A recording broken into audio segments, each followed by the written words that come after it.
మత్తయి సువార్త మొదటి అధ్యాయం. Gospel according to Matthew chapter 1 verse 21. Matthew 1:21. మత్తయి సువార్త మొదటి అధ్యాయం 21. బైబిల్లో ఉన్న వాళ్ళు, కనిపించే వాళ్ళు, చదవగలిగిన వాళ్ళు చదవండి.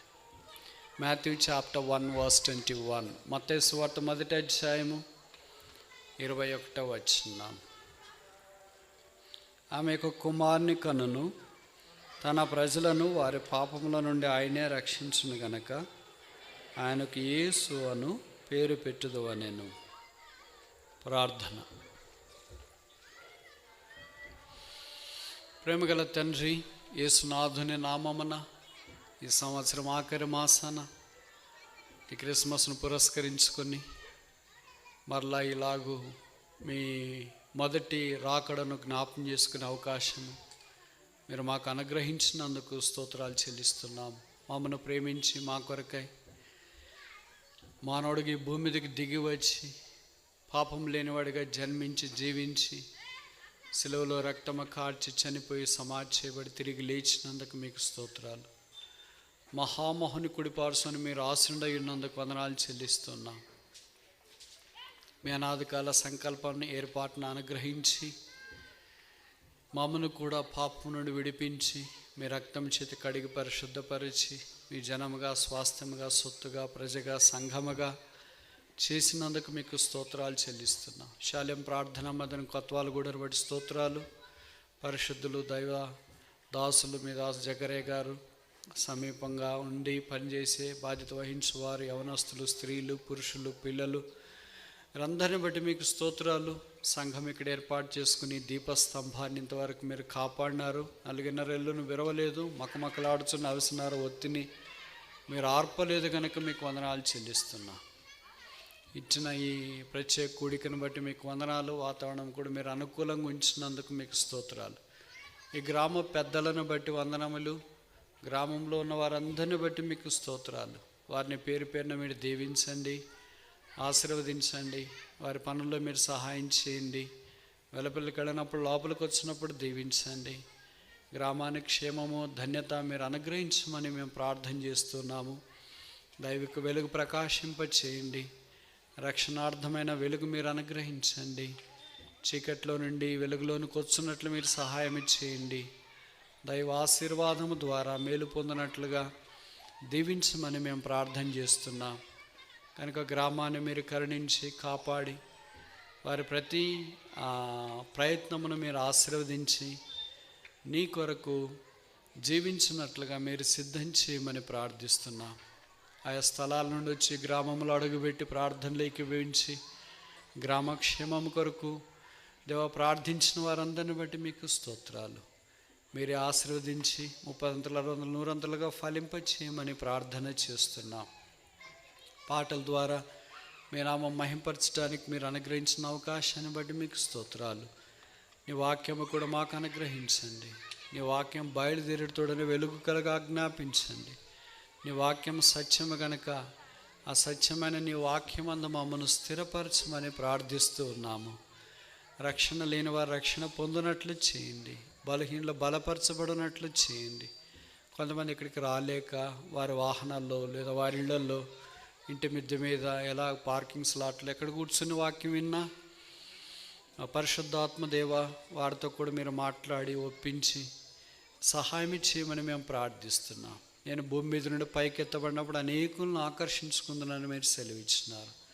నీ వాగ్దానం నెరవేర్చి మహిమ తెచ్చుకోనండి. సమీప దూర ప్రాంతాల నుండి వచ్చిన దైవ సేవకులు, బాధ్యత వహించేవారు, సంఘాన్ని బట్టి మీకు స్తోత్రాలు. ఇలాగ మేమందరం ఒక చోటు చేరి మీ నామను మహింపరచున్నట్లు మీరు మాకు ఇచ్చిన కృప కొరకై తల వంచి నమస్కరిస్తున్నాం. మా పక్షాన మీరు చేసిన ప్రతి మేలు, ప్రతి ఉపకారం కొరకే స్తోత్రాలు. మాకు కాదు యెహోవా, మాకు కాదు, నీ కృపా సత్యాన్ని బట్టి మీ నామమునికే మహిమ తెచ్చుకును. నన్ను మీ రక్తం చేత కడిగి పరిశుద్ధపరచును. చేరి వచ్చిన మీ ప్రజల్లో అల్పులైన వారి పాదాలు కడగటానికి కూడా యోగ్యత లేని నాకు ఈ కృప మీరు అనుగ్రహించినందుకు వేలాది స్తోత్రాలు. ఏమి తెలిసి మా పక్షాన మీ కనికరము, కటాక్షం విస్తరింప చేసినారో మా జ్ఞానమునకు ఊహకు మించిన ఈ దైవ ప్రేమ కొరకై స్తోత్రాలు. మా సమయాన్ని మీరు ఆశీర్వాదకరంగా చేసి మహిమ తెచ్చుకును. యేసు ప్రభు నామమున స్తుతించి ప్రార్థిస్తున్నాము తండ్రి, ఆమేన్.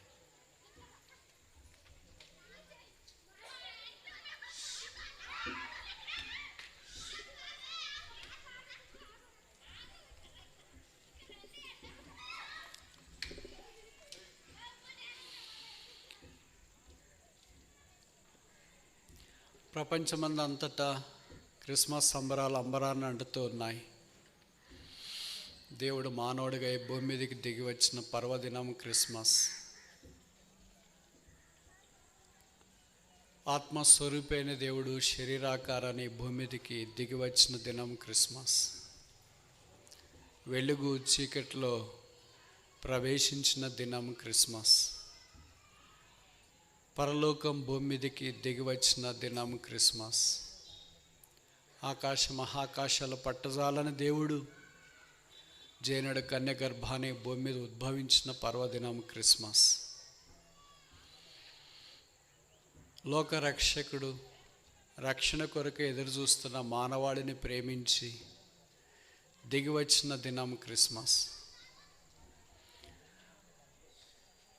నీతి దుర్నీతితో జీవించడానికి ఇష్టపడి దిగి వచ్చిన దినం క్రిస్మస్. అక్షయత క్షయమైన మానవలోకానికి అడుగుపెట్టిన పర్వదినం క్రిస్మస్.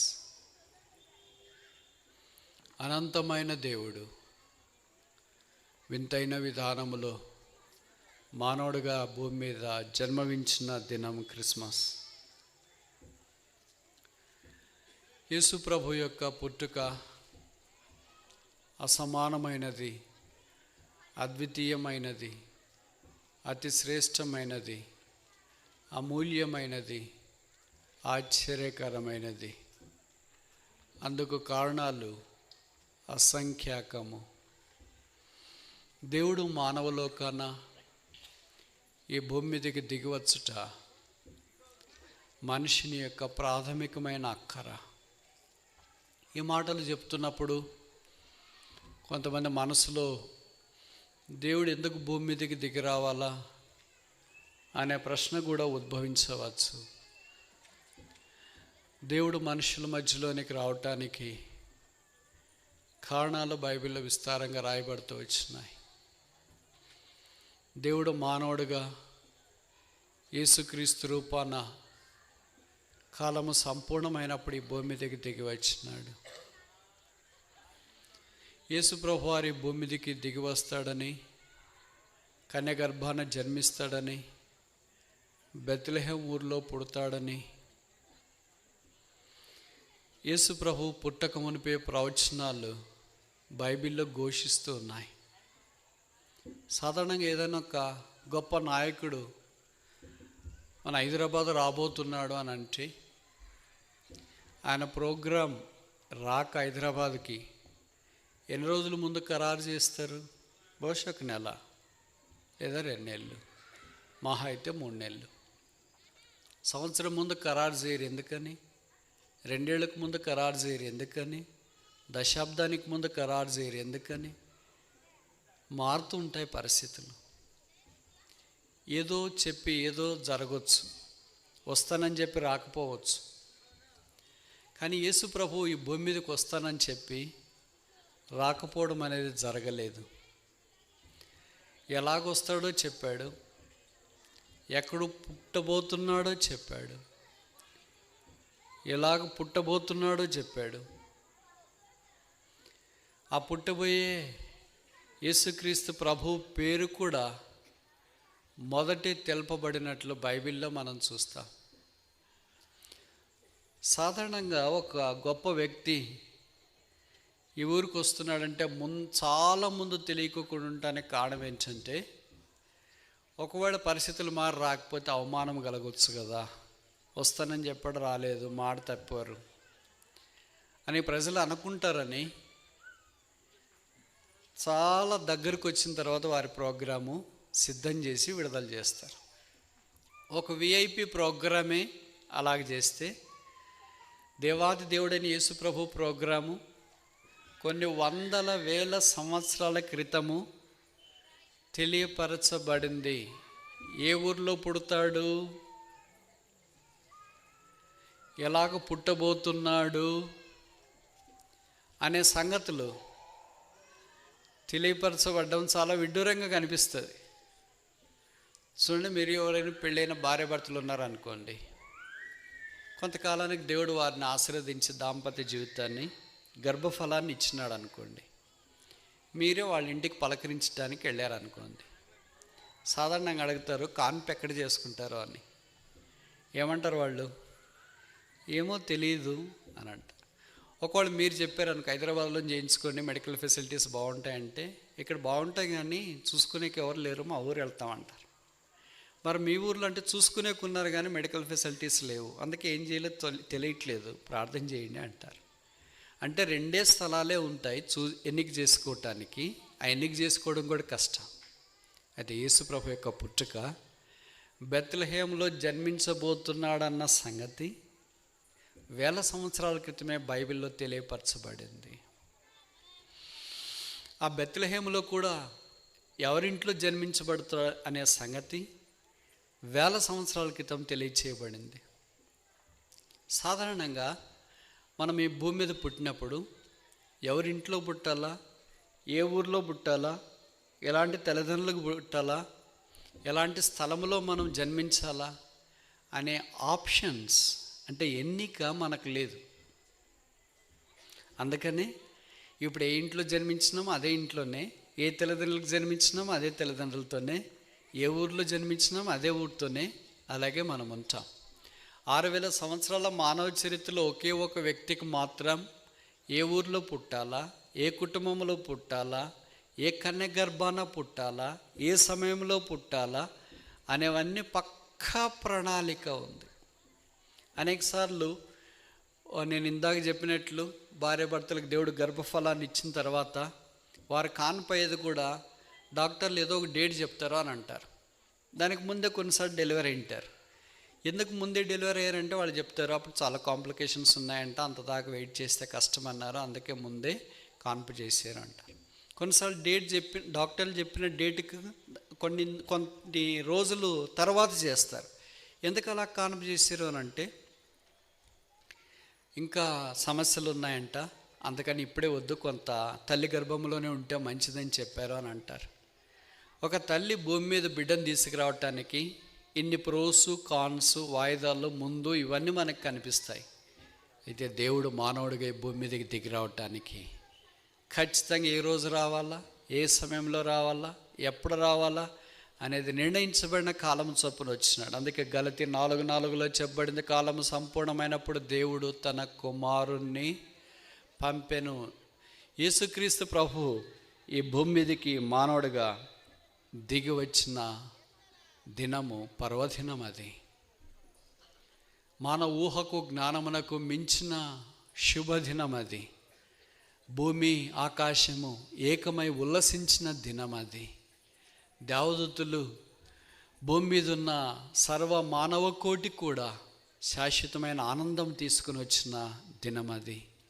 అదే దేవుడు మానవుడిగా ఈ భూమి మీద జన్మించుట. అసలు ఎందుకు యేసుప్రభు ఈ భూమి మీదకి వచ్చినాడు అని అంటే బైబిల్లో రాయబడింది, అందరినూ త్రోవ తప్పి దేవునికి దూరమైరి.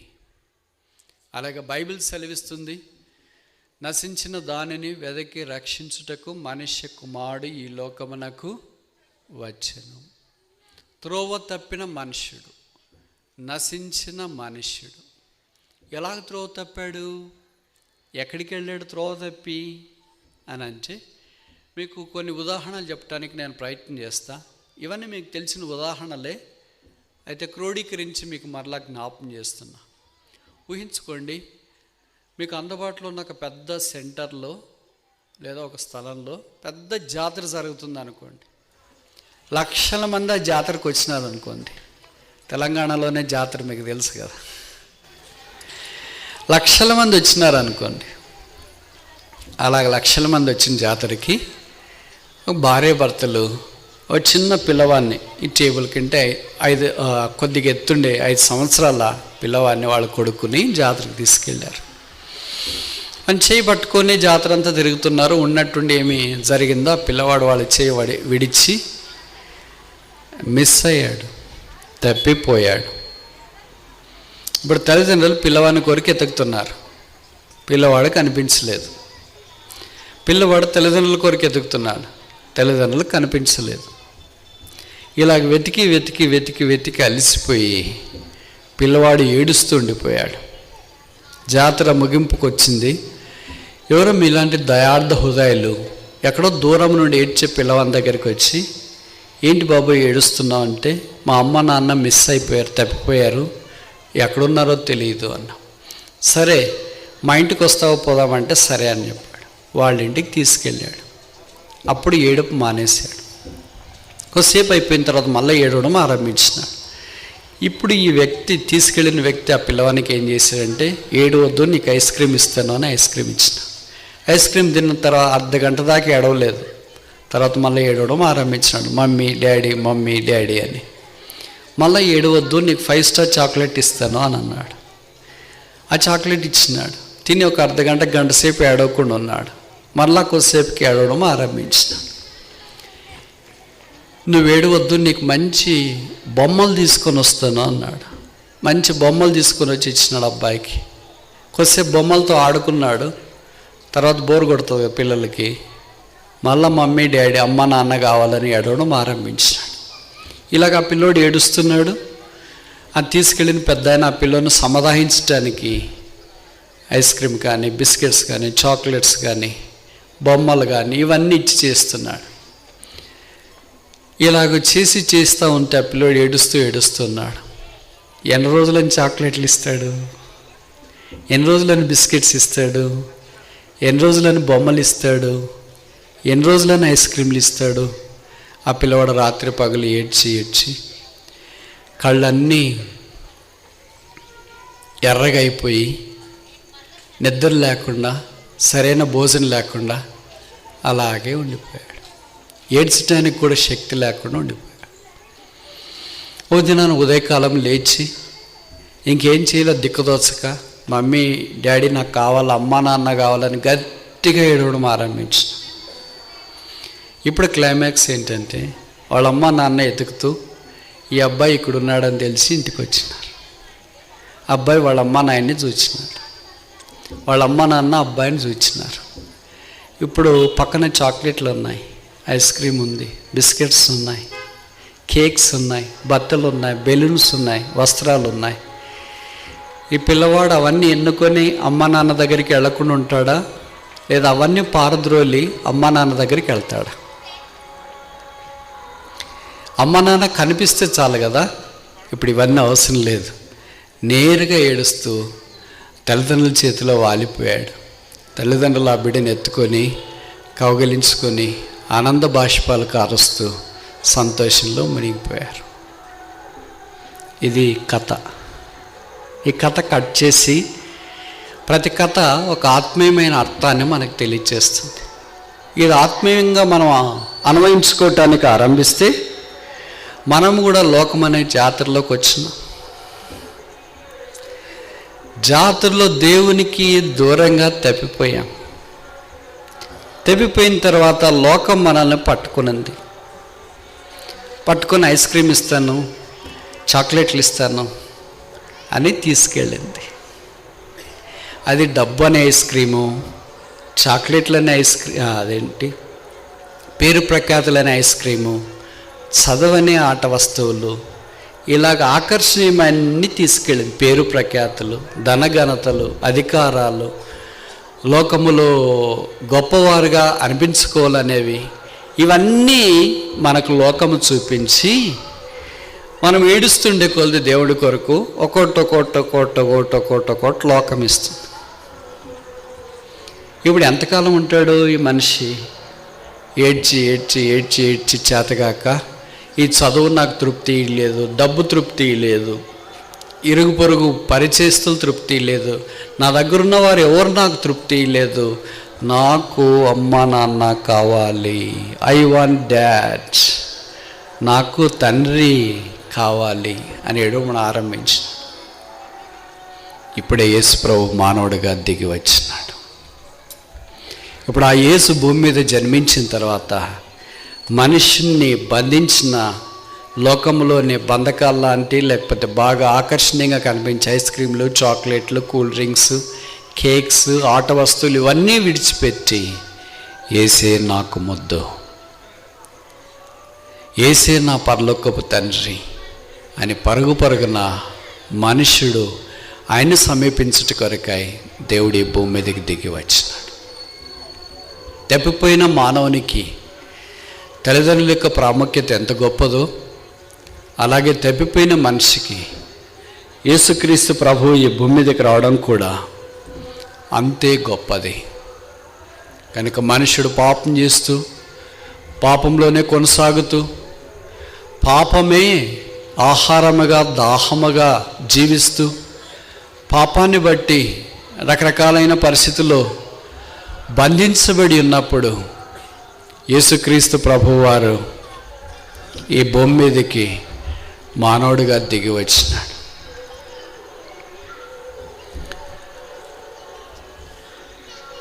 అందుకే బైబిల్లో రాయబడుతూ వచ్చింది, ఆయన పుట్టక మునిపే పేరు.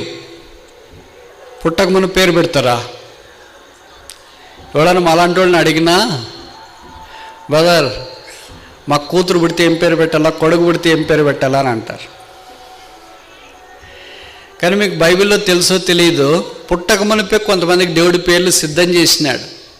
కనీసం 7 మందికి, పాత నిబంధనలో 5 మందికి, కొత్త నిబంధనలో 2. ఆ కొత్త నిబంధనలో మొట్టమొదటే యేసుక్రీస్తు ప్రభు వారికి. కానీ ఏం పేరు పెట్టాలి ఆయనకు? బైబిల్లో రాయబడింది, తన ప్రజలను వారి పాపంలో నుండి ఆయనే రక్షించిన గనక ఆయనకు యేసు అనే పేరు. మనుషునికి రక్షణ అవసరం. మనుషునికి రక్షణ ఎందుకు అవసరము? నేను ఇందాక చెప్పినట్టు మనిషి దైవ సన్నిధిలో నుండి దూరమైపోయాడు. తిరిగి దేవుని యొక్క సన్నిధిలోనికి రావటానికి దేవునితో ఆత్మీయమైన సంబంధంలోనికి వచ్చట చాలా ప్రాముఖ్యం.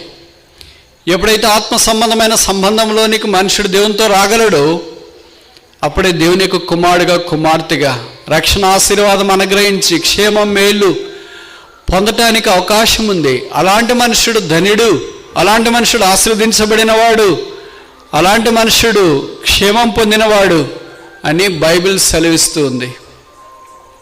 మెట్టుకు గోతిలో ఉన్న మనిషిని తిరిగి గోతిలో ఉన్న మనిషే కాపాడలేడు. ఈతరాని మనిషి మీ చెరువులో దిగాడు అనుకోండి, ఈతరాని వ్యక్తి ఆ చెరువులో ఉంటే ఆ వ్యక్తిని కాపాడలేడు. ఫెయిల్ అయిన వాడు పాస్ కావాలంటే ఫెయిల్ అయిన విద్యార్థి ట్యూషన్ చెప్తే పాస్ కాడు. ఏడ్చేవాళ్ళ దగ్గరికి ఏడ్చేవాళ్ళే పోతే ఏడుపు ఆగదు. రోగంతో ఉన్న వాళ్ళని బాగు చేయాలంటే రోగే పోతే బాగుగాడు. పాపంలో ఉన్న మనుషుని దగ్గరికి పాపే వస్తే మనుషుడు బాగుపడ్డు. అందుకే పాపంలో ఉన్న మనిషి దగ్గరికి పరిశుద్ధుడైన దేవుడే ఈ భూమి మీదకి దిగి వచ్చినాడు. ఆయన పుట్టుకల్లో పాపము లేదు, ఆయన జన్మల్లో పాపము లేదు, ఆయన జీవన శైలిలో పాపము లేదు, ఆయన మరణముల్లో పాపము లేదు. ఆయన తిరిగి లేచి పరలోకంలోనికి ఆసీనుడయ్యాడు, పాపరహితుడుగా, పాపమెరుగని వాడుగా. బైబిల్ సెలవిస్తుంది, పాప సహితునిలో నుండి పాపరహితుడు రాగలిగినలా ఎంత బాగుండు. ఎవరన్నా వస్తారా అలాగా? మనమందరం పాప సహితులమే. పాప సహితుల్లో నుండి పాపే వస్తాడు.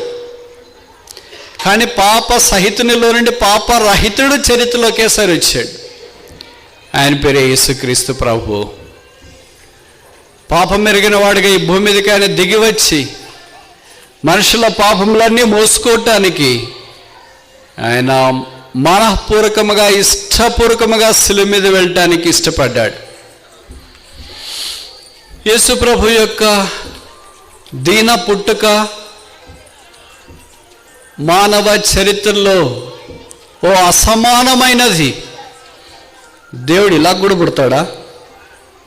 నేను ఇందాక చెప్పాను కదా, మనకే ఎవరింట్లో పుట్టాలనే ఛాయిస్ ఇస్తే ఇప్పుడు ఏ ఇంట్లో పుట్టామో, ఏ ఊర్లో పుట్టామో అక్కడ తప్ప ఇంకెక్కడైనా పుట్టాలనుకుంటాం. ధనవంతుల ఇంట్లో పుట్టాలనుకుంటాం, ధనవంతమైన దేశంలో పుట్టాలనుకుంటాం, మంచి ప్యాలెస్లో పుట్టాలనుకుంటాం. మనకు ఆ చాయిస్, ఆ ఎన్నిక లేదు. అందుకే ఇప్పుడు ఎక్కడ పుట్టామో, ఏ ఊర్లో ఉన్నామో అక్కడే ఉండిపోయాం. యేసు ప్రభువుకు ఆ ఎన్నిక ఉంది. ఆయన ఫరో అంతఃపురంలో, హేరోదు అంతఃపురంలో పుట్టొచ్చు, అన్నా కైప వారి ఇళ్లలో పుట్టొచ్చు, కానీ అలా పుట్టడానికి ఆయన ఇష్టపడలేదు.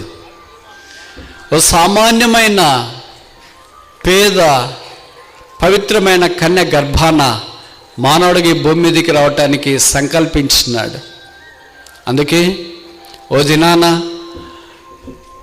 మరియా తన పనిలో నిమగ్నమై ఉన్నప్పుడు గాబ్రియల్ దూత మరియ దగ్గరికి వచ్చి ఇలాగన్నాడు, దయాప్రాప్తురాలా, నీకు శుభం, దేవుడు నీకు తోడైనాడు. ఈ సంగతులన్నీ మనకు తెలుసు కదా. గాబ్రియల్ దూత ఎలాగ పరిచయం చేసుకున్నాడో తెలుసా? ఇంట్రో అంటాం దాన్ని.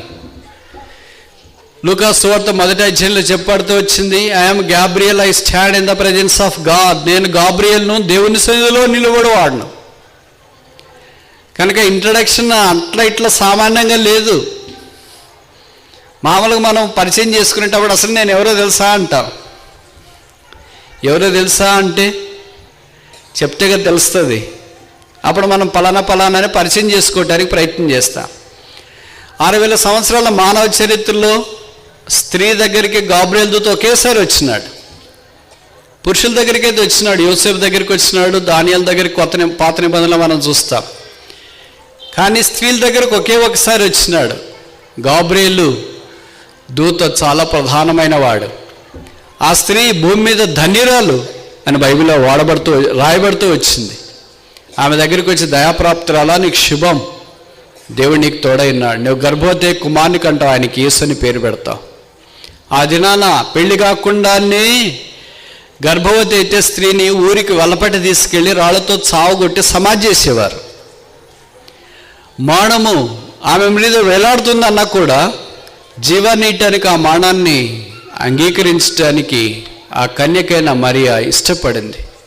ఆమె ధన్యురాలు. మానవ కోటికి ఆశీర్వాదాన్ని తీసుకురావటం కొరకై, అశేషమైన మానవ జాతికి రక్షకుడిని భూమి మీదకి తీసుకురావటం కొరకై అవమానాన్ని, మానాన్ని భరించడానికి సంకల్పించింది. ప్రభుకు స్తోత్రాలు. దేవుని అనాదికాల సంకల్పాన్ని బట్టి ఆమెకు మరణశిక్ష వేయకుండా దేవుడు కాపాడుతూ వచ్చినాడు. ఇప్పుడు ప్రసవ దినములు సమీపమాయనని బైబిల్లో రాయబడుతూ వచ్చినాయి. కనుక వారు నజరేతులో ఉన్నారు. నజరేతు నుండి బెత్లెహేముకి దాదాపు 80 మైళ్ళు నడిచి వెళ్ళాల. ఇశ్రాయేలీలు రోజుకి 20 మైళ్ళు నడుస్తారు ఆరోగ్యంగా ఉన్నవాళ్ళు. గర్భవతి అయిన స్త్రీ 20 మైళ్ళు ఎలాగ నడుస్తుంది? కనీసం 2-3 వారాలైనా నడవాలా. ఆ స్త్రీ అంటే గర్భవతి అయిన మరీతో పాటు యోసేపు నడవాలా. ముందు నడిచి నువ్వు తర్వాత రా అని చెప్పడానికి వీల్లేదు. ఆమెను తీసుకుని వెళ్ళాల. ఈ దినాల్లో ఉన్నంత ఆధునికమైన రవాణా సౌకర్యం ఆ దినాల్లో లేదు. ఈ దినాల్లో మనం నడిచంటేనే మనసు రాదు వెళ్ళటానికి. షేర్ ఆటో అంటేనే ఇష్టం ఉండదు. మినిమం కారన్నా ఉండాల అని అనుకుంటాం. మరి ఆ దినాల్లో దేవుడు మానవుడికి భూమి మీదకి దిగి రావడానికి ఇష్టపడిన ఆ ఏర్పాటు మనకు చూస్తే కళ్ళల్లో నీళ్ళు ఆగవు. మరి లోకరక్షకుణ్ణి తన గర్భంలో ఉంచుకొని నజరేతులో నుండి ప్రయాణమైంది. వాళ్ళ భవిష్యత్తు తీసుకుని వెళ్ళేవాళ్ళు ఎవరు లేరు. మీకు తెలుసు కదా, పాత దినాల్లోన ధనవంతులు రథాల మీద వెళ్ళేవాళ్ళు. ఉదాహరణకి హేరోదు లాంటి వాళ్ళు, ఫరో లాంటి వాళ్ళు. అలాగే అపోస్తుల కార్యాల్లో నపంసకుడు ఆర్థిక మంత్రి తెలుసు కదా, రథం మీద వచ్చినాడు. కనుక రథము 5 పీపుల్కి ఉండేది, చాలా ధనవంతులైన వాళ్ళకి. ఇంకొక మాదిరి ఉండే వాళ్ళకి గుర్రాలు ఉండేవి, మీలాగా రిచ్ పీపుల్కి. మీకంటే ఇంకా తక్కువ ఉండే ప్రజలకి గాడిదలు ఉండేవి. ఇంకేం లేరు, మాలాంటి వాళ్ళు ఉంటారే నడిచిపోయేవాళ్ళు. ఈ నజరేతులో ఉన్న యోసేపు మరియమ్మ చాలా పేదలు. వాళ్ళ గాడిద కూడా లేదు. గుర్రం అసలే లేదు, రథం అసలే లేదు, నడిచి వెళ్ళాల. వెళ్తాం, మేము బయలుదేరి బెత్లెహేంకి వెళ్తున్నాం. ఎందుకు వెళ్తున్నారు అని అంటే, మధ్యలో రాజు వచ్చినాడు కదా, కైసర్ ఔగుస్తు. ఆయన సెన్సస్ రాయాలన్నాడు. బైబిల్లో నాకు తెలిసి కొత్త నిబంధనలో మొదట సెన్సస్ ఇదే జరిగింది, అంటే ప్రజాసంఖ్య అంతా. ఈ దినాల్లో రాసే ప్రజాసంఖ్యలు అన్నీ మీకు తెలుసు కదా, అవన్నీ బైబిలే ఆధారం. ఆ సెన్సస్ మొట్టమొదటి జరిగింది ఆ దినాల్లోనే. దాన్ని రాయటానికి ఏ ఊరిలో ఆ ఊరికి వెళ్ళాలా. ఈ దినాల్లో మాత్రం ఆన్లైన్ లేదు. నేను ఏ ఊరిలో ఉన్నా కూడా ఆన్లైన్లో అటెండ్ అవుతానంటే కుదరదు ఆ దినాల్లో. అందుకని ఆ ఊరికి వెళ్ళాలా. గర్భవతి అయినప్పుడు ఊరికి వెళ్ళడం ఏంటి? దేవుని యొక్క ప్రణాళిక అది. బెత్లెహేంలో జన్మించాలన్నాడు కదా. నేను రాలేనండి, ఇక్కడే కనిపోతానని చెప్పొచ్చు మనమైతే. మనకైతే అలాంటి ఆప్షన్స్ ఉంటాయి. యేసుప్రభు అలా కాదు. ఆయన బెత్లెహేంలో పుడతానని చెప్పినాడు కనుక బెత్లెహేంలోనికి వెళ్ళి తీరాలా. అందుకే బహుశా ఎన్ని రోజులు నడిచినారో మనకు తెలియదు. ఆమె కాళ్ళన్న వాపులు వచ్చినాయేమో, దేహం అంతా సహకరించట్లేదేమో. ఇంకా దూరంగా కనిపిస్తుంది బెత్లెహేము. ఇంకా నా చేత కాదని నేను నడవలేకపోతున్నానా అంటుందేమో మరియా. యోసేపమ్మ ధైర్యంగా ఉండు. దగ్గరికి వచ్చింది. ఇదిగో ఆ లైట్లు కనిపించే స్థలమే. ఆ దినాల్లో ఇలాంటి లైట్లు లేవు, కానీ బుడ్డీలు ఉన్నాయి కదా, అది కనిపించే స్థలమే బెత్లెహేము. దగ్గరికి వచ్చేసాం, వెళ్ళేస్తాం, ఇంకా అయిపోయింది.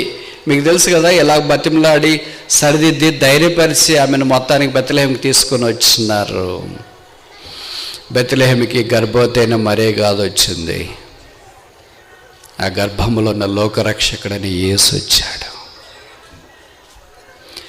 వస్తే ఏం జరిగిందనేది నాకంటే మీకు బాగా తెలుసు కదా.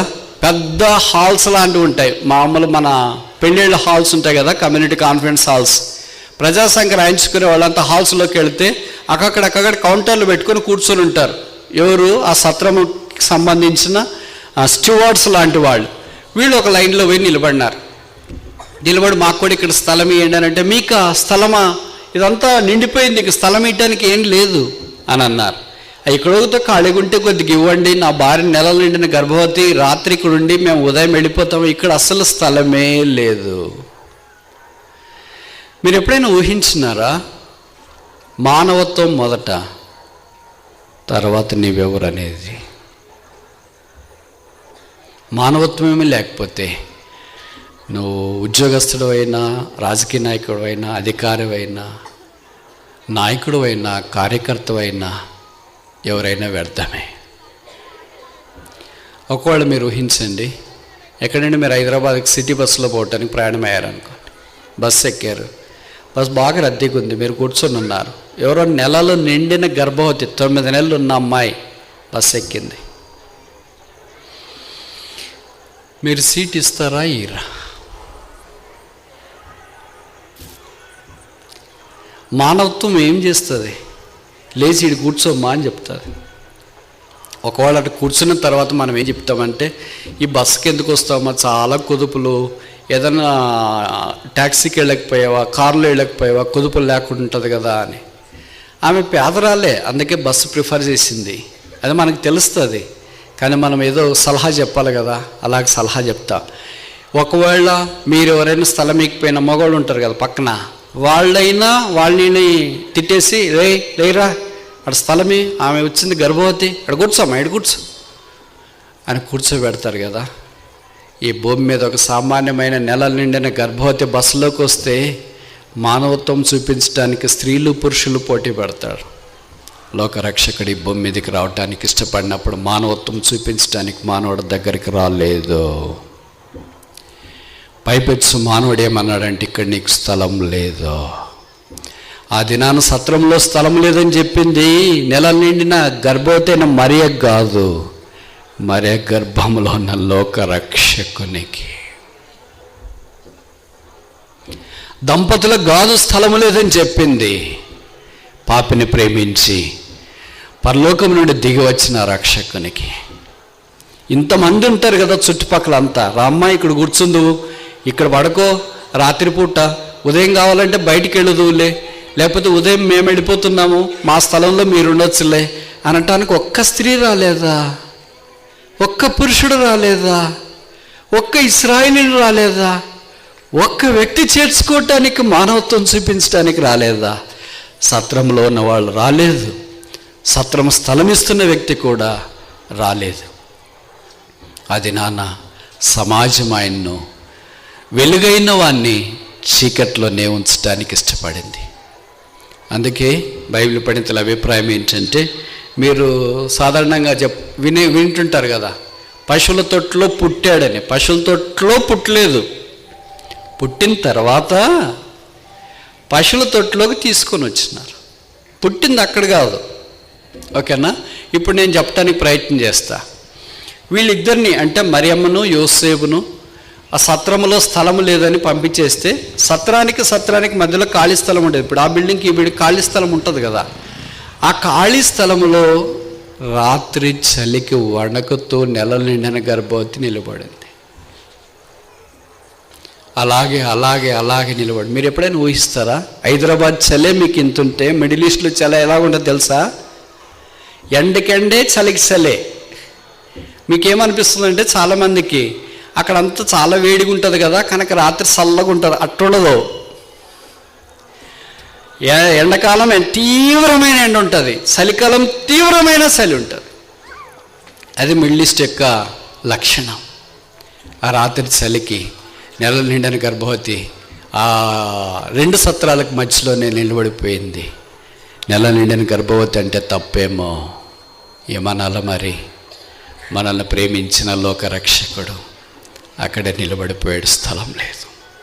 మానవుడు పాపానికి స్థలం ఉంది, మనిషి జీవితానికి స్థలం ఉంది, మనిషి యొక్క చెడువుకి స్థలం ఉంది, మనిషి పోట్లాటికి, బూతులకి, తిట్లకి, అన్నిటికీ స్థలం ఉంది. కానీ లోకరక్షకుడి భూమి మీదకి రావటానికి ఆ రాత్రి మనుషుడు స్థలం ఇవ్వలేదు. బహుశా మరియా అలాగే నిల్చొని కూలబడిపోయిందేమో. యోసేపు కాళ్ళు చెమ్మగిల్లాయేమో.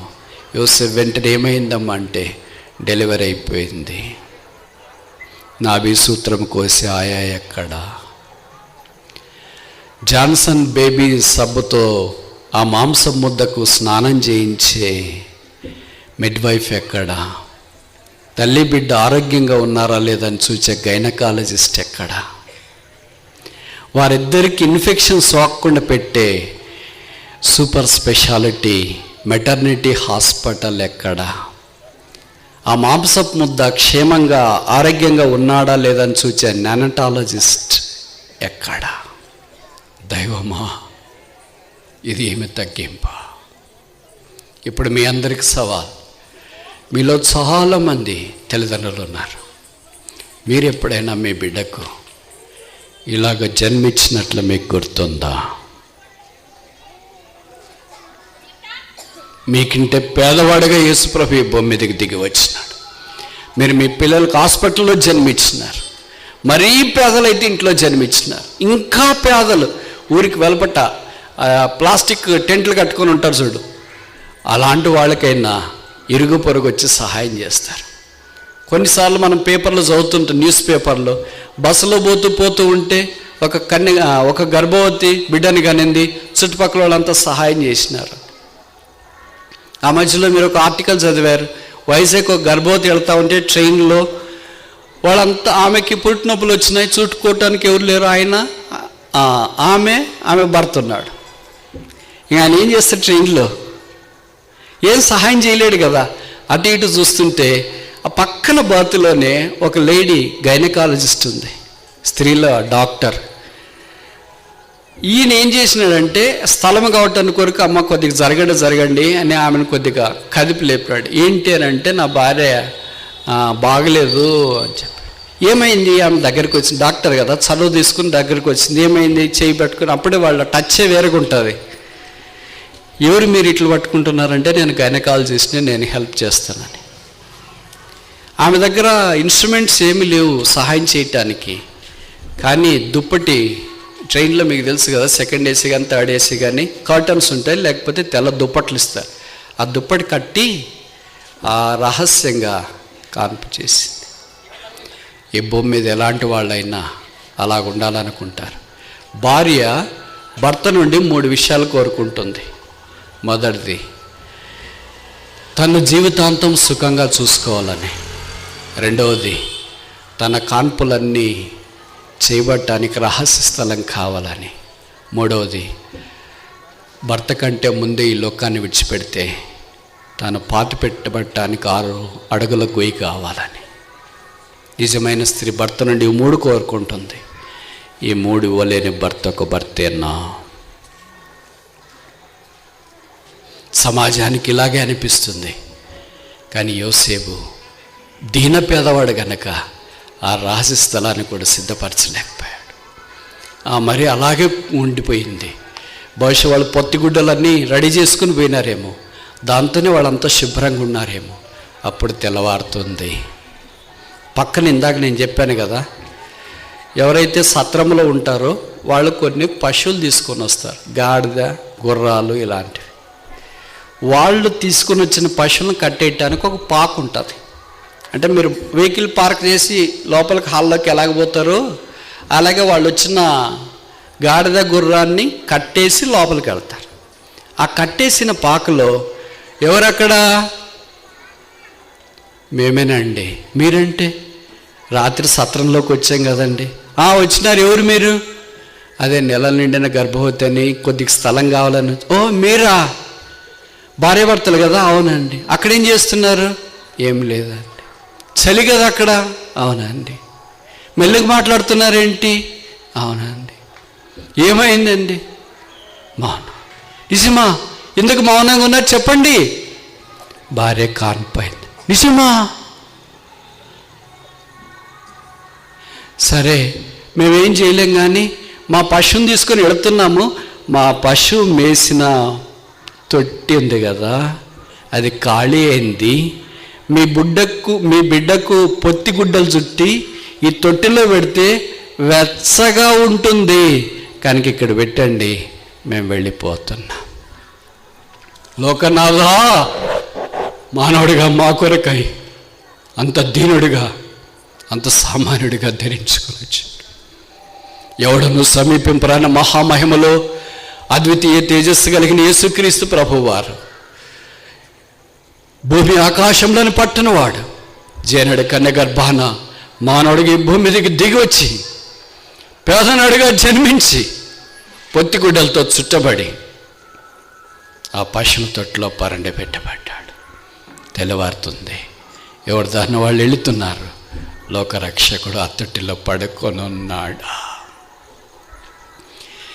This is the first Christmas gift man has given to Christ.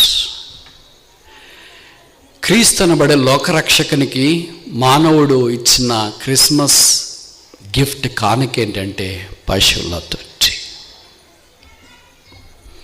ఆయన పశువుల తొట్టిలో పరండి పెట్టబడ్డాడు. మనకిప్పుడు cakes, chicken, clothes, carols, candles చెప్పనలేవు, కానీ అన్నీ దేవుడు మానవుని కొరకే సిద్ధం చేసినాడు.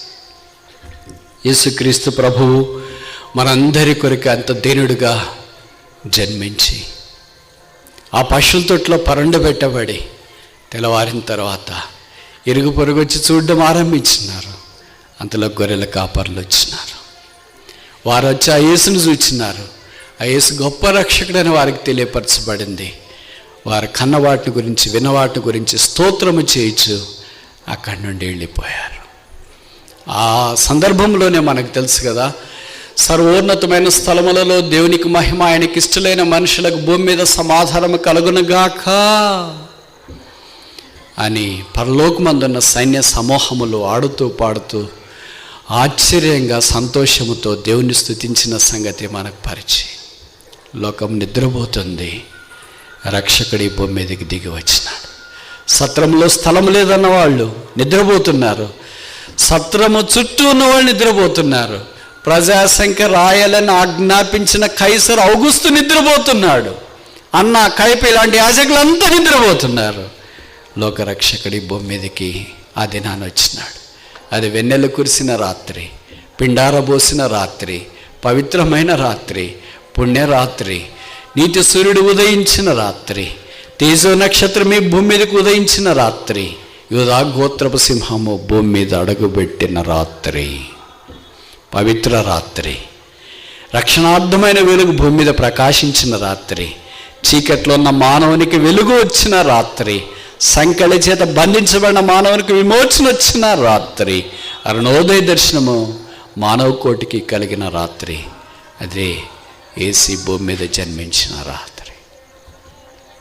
ఆ యేసుక్రీస్తు ప్రభువారు జన్మించిన మాత్రమే మనకి రక్షణ రాదు. ఈ భూమి మీద మనం ఎందుకు పుట్టాం? ఎవరైనా మిమ్మల్ని అడిగారు అనుకో, వై ఆర్ యు బోర్న్, ఎందుకు మీరు పుట్టారు? జవాబు ఏం చెప్తే, మేము పుట్టించినాడు కనుక దేవుడు పుట్టామండి.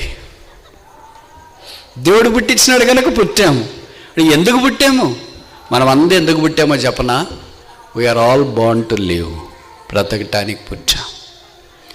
మనకి ఎవరైనా బాగా బంధువులు ఉన్నారనుకోండి, అమ్మమ్మ నాయనమ్మ ఇటు పెద్ద పండు వృద్ధులు, వాళ్ళు హాస్పిటల్లో ఉన్నారనుకోండి, వాళ్ళు హాస్పిటల్లో ఉన్నా ఏం సహాయం చేయలేరు, ఇంటికి వచ్చినా కూడా ఏం సహాయం చేయలేరు, పడక మీదే ఉండింటారు.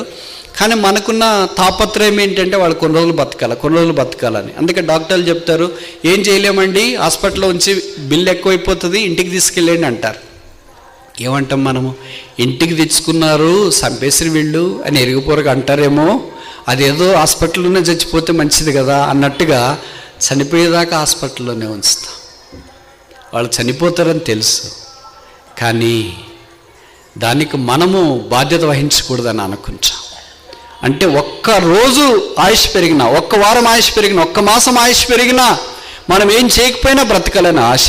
ఎందుకంటే ప్రాణం అంటే అందరికి మమకారం కనుక we are all born to live. మనం అందరము బ్రతకటానికి పుట్టాం. అయితే 6000 సంవత్సరాల మానవ చరిత్రలో ఒకే ఒక్కడు ఈ భూమి మీద పుట్టాడు. ఈజ్ బోర్న్ టు డై, చనిపోవటానికి పుట్టాడు. ఎవరైనా చనిపోవటం దాని గురించి మాట్లాడతారా? ఎవరైనా సావును గురించి మాట్లాడతారా? ఎవరైనా మన మధ్యలో సావును గురించి మాట్లాడితే ఏమంటే, ఎప్పుడు ఆ మాటలేంటి, అట్లాంటివి మాట్లాడకూడదు అని మనం అంటాం. ఒకే ఒక్కడు చావును గురించి నిర్భయముగా బోధించినవాడు, నిర్భయముగా ప్రకటించినవాడు, నిర్భయముగా తెలియజేసినవాడు ఆ ఒక్కడే యేసుక్రీస్తు ప్రభు. ఆయన భూమి మీద మనుషులందరి కొరకు చనిపోవటానికి వచ్చినాడు. పాపము చేయని యేసు మన కొరకై పాపముగా చేయబట్టానికి ఇష్టపడ్డాడు. అందుకే శిలువ మీదకి వెళ్ళాడు. ఆయన తల మీద ముళ్ళ కిరీటం, ఆయన ముఖం మీద ఉమ్మి, ఆయన చేతుల్లో మేకులు, ఆయన దేహమంతా కోడా దెబ్బలు, యేసు ప్రక్కలో బల్లెపోటు, ఆ శిలువలో రక్తము కార్చి చనిపోయి సమాధి చేయబడి తిరిగి 3వ దినాన్ని లేచినాడు. బైబిల్ సెలవిస్తుంది, యేసు రక్తం ప్రతి పాపము నుండి మనల్ని కడిగి పవిత్రులుగా చేస్తుంది. యేసు రక్తము పాపికి రక్షణ, యేసు రక్తము పాప క్షమాపణ, యేసు రక్తము మానవుని పరిశుద్ధపరుస్తుంది, యేసు నామము మనిషినికి ముక్తిని దయచేస్తుంది, యేసు నామము మనిషినికి సమాధానం ఇస్తుంది, యేసు నామము మనిషిని పరలోక రాజ్యంలో ప్రవేశపెడుతుంది. పరలోకములోని దేవుడు భూమి మీదకి దిగి రావటానికి కారణం ఏంటంటే, భూమి మీద ఉన్న మానవుణ్ణి పరలోకానికి తీసుకుని వెళ్ళాలా. What incredible purpose is this! ఎంత అసమానమైన ఉద్దేశం ఇది. దేవుడు భూమి మీద ఉన్న మానవుణ్ణి పరిశుద్ధునిగా చేసి సమాధానం అనుగ్రహించి రక్షించి పాపక్షమాపణ మారు మనసు దయచేసి ఆ పరలోక రాజ్యంలో ప్రవేశపెట్టాలని సంకల్పించాడు. అక్కడ ఆకలి లేదు, దాహము లేదు, వేదన లేదు, కృంగుదల లేదు, అవమానం లేదు, కన్నీరు లేదు, దుఃఖము లేదు, చివరికి అక్కడ మరణం లేదు. There is no death.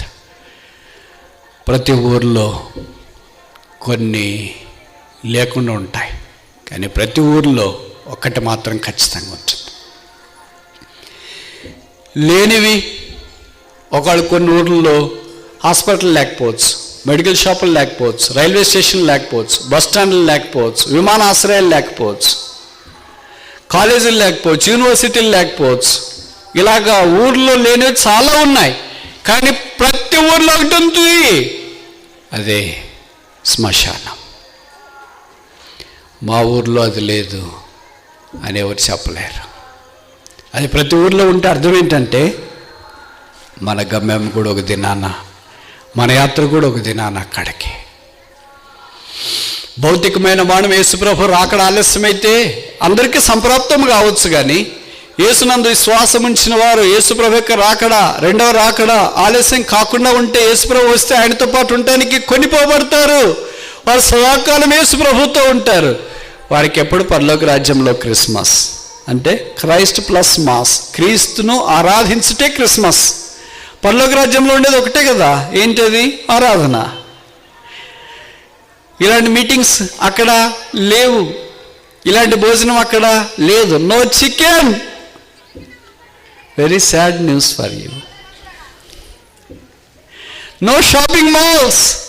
Very sad news for you. బట్టల దుకాణాలు అక్కడ లేవు. బీడ్స్ అమీర్పేట్ లేదు. పరలోక రాజ్యం అది అజ్ఞానదు, పురుగు చావదు అనే నరకానికి భిన్నంగా ఉంటుంది. అక్కడ మహిమా వస్త్రాలు మనం ధరించుకుంటాం. చీకటి లేదు, సూర్యుడు లేడు, నక్షత్రాలు అసలే లేవు, ఏడ్పు లేదు, బాధ లేదు, వ్యసనము లేదు, కృంగదోళ లేదు. ఆ రాజ్యంలో యేసు మనల్ని ప్రవేశపెట్టేట కొరకై ఆయన భూమి మీదకి నాడుగా దిగి వచ్చినాడు. తన ప్రజలను వారి పాపంలో నుండి ఆయనే రక్షించిన గనక ఆయనకి యేసు అన్న పేరు. అదొక ఊరు. ఆ ఊర్లో భార్యాభర్తలు ఉన్నారు. వారిద్దరూ చాలా అందంగా ఉండేవారు. దేవుడు వారి దాంపత్య జీవితాన్ని ఆశీర్వదించి ఒక కుమారుని ఇచ్చినాడు. తెలుగులో ఒక సామెత ఉంది, ఒక్క రోజులోనే బండ్లు ఓళ్ళు అయితే ఓడలు బండ్లు అవుతాయని. ఈ కుటుంబం అల్లకల్లోలమైంది. భర్త యాక్సిడెంట్లో చనిపోయాడు. భార్య మాత్రం మంచం పట్టింది. చిన్న కుమారుడు ఉన్నాడు, బహుశా 5వ తరగతి చదువుతున్నాడు అనుకోండి. ఆ పిల్లవాడు స్కూల్కి వెళ్ళి చదువుకోవాలంటే ఈ తల్లి ఖచ్చితంగా బతకాలా. కానీ ఆమె భర్త చనిపోయినాక బాధతో మంచం పట్టింది. కంటికి నిద్ర లేదు, కడుపుకి ఆహారం లేదు, దేహానికి సరైన బట్టలు పట్టించుకోకుండా అలాగే మంచం పడితే ఇరుగు పొరుగు వారు వచ్చి ఆమెను ధైర్యపరిచమ్మా, భర్త చనిపోయింది వాస్తవం, ఆ గాయం ఎవరు తీర్చలేరు, దాన్ని ఎవరు బాగు చేయలేరు, ఆ వెళ్తి అలాగ ఉండాల్సిందే, ఆ దుఃఖం అలాంటిది, కానీ నువ్వు లేయాలా, బతకాలా, నీ కుమారుని కొరకు బ్రతకాలా, నీ కుమారులో నీ భర్తను చూసుకోలేవు అని ధైర్యం చెప్పి భుజం తట్టి లేపి ఆమెను బ్రతుకున్నట్లుగా చేసినారు. రోజులు గడుస్తున్నాయి. కుమారుడు స్కూల్లో చదువుతూ ఉన్నాడు. ఇప్పుడు ఆ కుమారుడు మంచి మార్కులతో స్కూల్లో టాపర్గా నిలుస్తూ ఉన్నాడు. అది నాన్న, ఆ కుమారునికి బలహీన పరిస్థితి అంటే అనారోగ్యం వచ్చింది. అది ఆ పిల్లవాని యొక్క 17వ బర్త్డే, పుట్టినదిన. ఇంటికి వచ్చిన తర్వాత వాళ్ళ అమ్మ చెప్పింది, ఇది 17వ పుట్టినదినం కదా, అయినా నీకు ట్రీట్మెంట్ ఇస్తే ఆరోగ్యం బాగవుతుంది, నీకు ఇప్పుడు బర్త్డేకి ఒక చిన్న గిఫ్ట్ ఇస్తాను, ఆరోగ్యం బాగాలేదు కనుక. 18వ బర్త్డేకి 18 అంటే ఏమని అర్థం అంటే అన్నిటికీ ఎలిజిబుల్ అని. ఆవిడ ఎలిజిబిలిటీ వచ్చిన తర్వాత నీకు ఒక పెద్ద గిఫ్ట్ ఇస్తాను అని చెప్పింది. సరే, 17 సంవత్సరాలు అప్పుడు శరీరంలో బలహీనంగా ఉన్నాడు కనుక ఏదో చిన్న గిఫ్ట్, పెన్నో వాచ్ ఇస్తే తీసుకున్నాడు.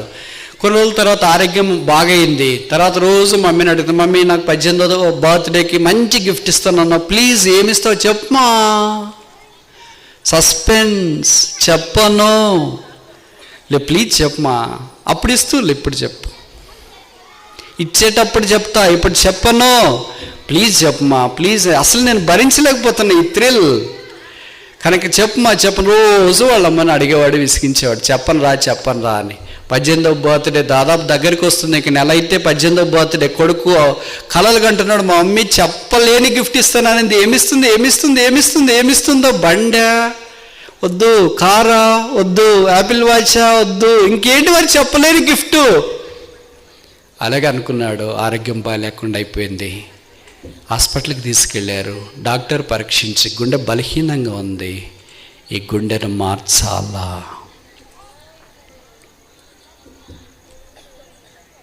చిన్న పిల్లవాడిని గుండెను మార్చాలా, ఎవరిస్తారు గుండె? చాలా ప్రయత్నాలు చేసినారు, ఎక్కడేం దొరకలేదు, వీలు కాలేదు. ఇప్పుడు తల్లి డాక్టర్ల దగ్గరికి వెళ్ళింది. డాక్టర్ గారు, నా గుండె పరీక్ష చేయండి, నా గుండె బాగుంటే తీసి నా కుమారునికి ఇచ్చి. నువ్వెలాగ చేస్తావు? పర్వాలేదు, నా కొడుకు కొరకు నేను చేస్తా. అట్లా కాదమ్మా, వీలు కాదు. లేదు, నా గుండె తీసి ఇచ్చేయండి. గుండె పరీక్ష చేసినారు, బాగుంది, కుమారునికి సరిపోతుంది. గుండె తీసినారు, కుమారునికి అతికించినారు. కుమారుడు కళ్ళు తెచ్చినాడు, దిక్కులు చూస్తున్నాడు. 18వ బర్త్డే వస్తుంది. మా అమ్మ నాకు మంచి గిఫ్ట్ ఇస్తానని చెప్పింది అని ఐసీయూలో ఉంటాడు కదా, ఆపరేషన్ అయిన తర్వాత పోస్ట్ ఆపరేటివ్ వాళ్ళు ఇరుగు పొరుగు వాళ్ళని చూసి అడుగుతున్నా, మా మమ్మీ ఎక్కడ గిఫ్ట్ ఇస్తాననేది, బర్త్డే వస్తుంది ఎక్కడ అని. అప్పుడు ఒక చిన్న కవర్ ఇలాంటిది తీసుకొని వచ్చి ఇచ్చిన. ఈ కవరే నా మమ్మీ ఇచ్చింది. ఎవరు ఇచ్చినారు ఇది? ఆయన పక్కన నర్సు వాళ్ళని అడిగాను. మీ మమ్మీ ఇచ్చింది. మా మమ్మీ ఈ కవర్ ఇచ్చిందా? దీంట్లో ఏం బండి తాళాలు పెట్టిందో, చెక్ పెట్టిందో, లేదా ఇంటి పత్రాలు పెట్టిందో, ఇది నాకొద్దు. లేదు, తీసుకో చూడు అని మెల్లగా తీసుకున్నాడు. ఆరోగ్యం కోలుకుంటున్నాడు. ఆ కవర్ విప్పినాడు. దాంట్లో ఒక ఉత్తరం, లెటర్ ఉంది. చేత్తో తల్లే రాసింది, ప్రేమైన నా కుమారునికి నీ కన్న తల్లి వ్రాయి ఉత్తరమేమనగా, నేను మీ నాన్న చాలా అందమైన దంపతులం. దేవుడు మా దాంపత్య జీవితాన్ని ప్రేమించి నిన్ను ఇచ్చినాడు. రోజులు గడుస్తుకోలేదు, నువ్వు బాగా పెరుగుతూ వచ్చినావు. స్కూల్లో వేసాము. కొంతకాలానికి మీ నాన్న ప్రమాదవశాత్తు చనిపోయాడు. నీ కొరకు నేను బ్రతకాలని ఇరుగు పొరుగు నాన్న ధైర్యం చెప్పారు. నీ కొరకు బ్రతకటానికి పూనుకున్నాను. ఉన్నటువంటి 17వ బర్త్డే సందర్భాన నీకు ఆరోగ్యం దెబ్బతిన్నది. అప్పుడు నేను ఒక చిన్న గిఫ్ట్ మాత్రం ఇచ్చాను. 18వ బర్త్డేకి నీకు ఒక సఖ్యంగానే గిఫ్ట్ వరం ఇస్తానని చెప్పాను. అదేంటో నువ్వు రోజు నన్ను అడుగుతూ వచ్చినావు. అది సస్పెన్స్ అని నేను పెడుతూ వచ్చినాను. ఇప్పుడు ఆ గిఫ్ట్ నేను నీకు ఇచ్చాను. అంతకంటే నేను నీకు ఎక్కువ ఇవ్వలేనని తెలియచేస్తున్నాను. ఇట్లు నీ కన్న తల్లి. ఏంటి ఆ గిఫ్ట్ అని అంటే, కింద యాస్టిచ్ చేసి రాసింది, ఇప్పుడు నువ్వు బ్రతుకుతున్నావంటే నేను నీలో ఉన్న గుండెను. ఇప్పుడు చెప్పు, ఇంతకంటే ఎక్కువైన గిఫ్ట్ నేనేమైనా నీకు ఇవ్వగలనా? Is there any gift far better than my heart? నా హృదయం నీకు ఇచ్చినాను, ఇంతకంటే ఇంక గొప్ప గిఫ్ట్ ఏమైనా ఇవ్వగలనా? నా హృదయం ఇచ్చానంటే నా ప్రాణాన్ని నేను నీకు ఇచ్చాను కదా. నువ్వు నా గుండెని కొట్టుకుంటూ ప్రతిదినము బ్రతుకు, నా జీవము నీకే. ఈ కథ కట్ చేసి మనల్ని మనం అన్వయించుకోవటానికి ఈ కథలోని ప్రయత్నం చేస్తే మనం కూడా అలాగే భూమి మీద జీవిస్తున్నప్పుడు యేసుక్రీస్తు ప్రభు మానవుడికి భూమి మీదకి దిగి వచ్చినాడు. బైబిల్లో రాయబడింది, ఆయన అన్స్పీకబుల్ గిఫ్ట్, సఖ్యము కాని వరం ఇవి. ఆ యేసు మన పాపాల కొరకే శిలువ మీదకి వెళ్ళి తల మీద ముళ్ళ కిరీటం, ముఖం మీద ఉమ్మి, చేతుల్లో మేకులు, దేహమంతా కోడదెబ్బలు, ప్రక్కలో బల్లెపోటు, రక్తము కార్చి చనిపోయి సమాధి చేయబడి తిరిగి లేచినాడు. ప్రాణాన్ని ఆయన మనకిచ్చినాడు. ఇంతకంటే గొప్ప గిఫ్ట్ ఏముంది? ఈవేముంది? వరమేముంది? భిక్ష ఏముంది? ఈ రాత్రి ఆ యేసు యొక్క ప్రాణము నా కొరకే సిలువలో చెల్లించబడింది, అర్పించబడింది. ఆ యేసే నాకు కావాలి. అదే క్రిస్మస్. ఈ రాత్రి నీ జవాబేంటి? కళ్ళు మూసుకుంది ప్రార్థన చేస్తాం. వీలైతే మోకరించండి.